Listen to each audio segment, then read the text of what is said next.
নমস্কার বন্ধুরা, আমার নতুন ব্লগে তোমাদের ওয়েলকাম। এখন ওই বিকেল 3টে মতো বাজে, আর আজ আসবে আমার একটা পার্সেল, আর আমি সেই পার্সেলটাই রিসিভ করতে যাচ্ছি। কারণ আমার বাড়িটা একটু ভিতরে, তো আমি রাস্তায় নিতে আসি পার্সেলটা। আর ওই দেখো পার্সেল কাকু চলে এসছে। গাইস, পার্সেলটা এত ভাঙাচোরা কেন? বক্সটা তো দেখে মনে হচ্ছে না যে এর ভিতরে জিনিসপত্রগুলো। এখন পার্সেলটাতে এরকম অবস্থা, ভিতরের জিনিসগুলো কেমন আছে কি জানি। যাই হোক, বাড়িতে চলে আসলাম আর এটা খুলতে বসে গেলাম।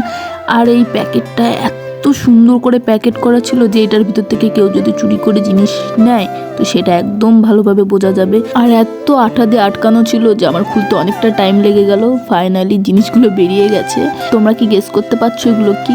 আচ্ছা, আমিই বলে দিচ্ছি, এগুলো হচ্ছে অনেক জিনিসের পাউডার, যেমন গোলাপ ফুল, জবা ফুল, তারপরে এরকম আর কি অনেক পাউডার আছে যেগুলো আমি মুখে লাগাবো। তারপরে আমি রেডি হয়ে বেরিয়ে গেলাম পিসিকে আর মাকে নিয়ে। পিসি আমাদের বাড়ি অনেকদিন পরে এসছে, তো বলছে চল বাজারটা একটু দেখে আসি, অনেকদিন বাজার দেখা হয় না।